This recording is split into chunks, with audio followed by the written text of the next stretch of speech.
इनका देश भर का रिलेशन जो है, दुनिया भर के relation, Paris, Cincinnati, America, Germany, England, दुनिया भर में जो ह्यूमन राइट कन्वेंशंस हो रहे हैं उसमें यहाँ के नक्सल लीडर्स जा रहे हैं, अंडरग्राउंड लीडर्स जा रहे हैं, अर्बन नक्सल्स जा रहे हैं, ये सबको इस इन्वेस्टिगेशन ने खोल के रख दिया। एक इनफैक्ट क्योंकि आपने मेंशन किया ये सब दुनिया भर में हो रहा है, please coordinate with our friends in America and France. Comrade Anupama Rao and comrade Shailaja Paik have agreed to invite you for guest lectures. That means they are already settled there. Yes. These two comrades are settled in America. So the ecosystem is having global connections in America, France, and at least twice a year they can invite for guest lectures at their respective universities in Paris and Cincinnati. Both very much interested in studying caste violence. सोचिए Cincinnati में, Paris में caste violence पे उनको चर्चा करनी है. And discrimination on minorities in modern India. Some of the Central Committee leaders will also consider interview requests of foreign activists such as Professor Etin Balibar. ये तो पूरा इकोसिस्टम है, सपोर्ट सिस्टम है, और ये तो बहुत ही गंभीर है। ये इकोसिस्टम आप बार बार देखेंगे कास्ट वायलेंस की बातचीत करता है, कास्ट डिस्क्रिमिनेशन की बातचीत करता है, दलित, माइनॉरिटीज और अलग अलग कास्ट के, जिसके बारे में राहुल गांधी आजकल बहुत फॉल्ट लाइंस की बातचीत है, वो भी यहां से भी एड्रेस करते हैं और अमेरिका जाके भी ग्लोबल प्लेटफॉर्म से भी एड्रेस करते हैं। उनको लगता है कि वहां से ज्यादा बोला जाएगा। मैं ये कह रहा हूं कि 2004 एक हिस्टोरिकल डेट है, आपको अगर समझना होगा माओइज्म को तो पीडब्ल्यूजी और MCC, Maoist communist centre of India, दोनों का मर्जर होता है।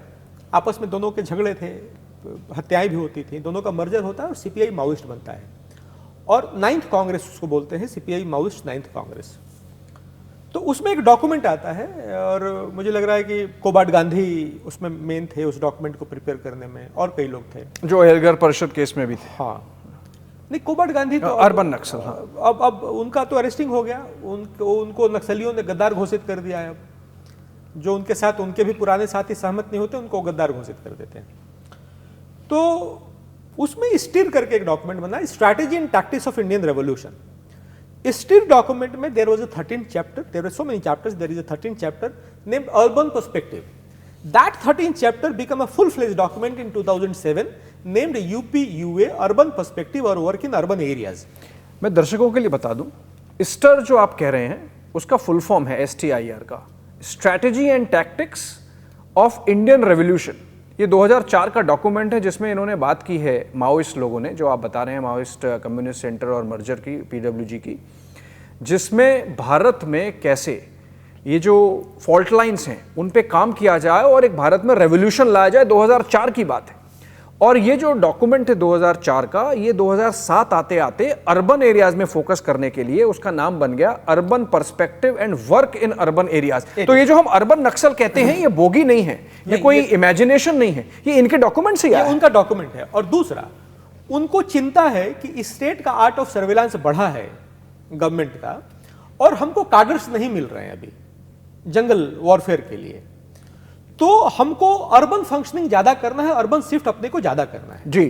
तो अर्बन जब शिफ्ट करना है तो उनको यूनाइटेड फ्रंट्स बनाने हैं जी, इशू बेस्ड यूनिटी क्रिएट करनी है, United front against Hindu fascist forces होने हैं, इन्फिल्ट्रेट इनटू एनिमी ऑर्गेनाइजेशंस करना है, टैक्टिकल यूनाइटेड फ्रंट करना है, और ज्वाइंट वर्किंग इनको डेवलप करनी है। इससे बिल्कुल क्लियर है कि ये एक जो है जिसको हमारे editor in chief Arnab Goswami कहते हैं लॉबी, वो एक साक्षात रूप में मौजूद है।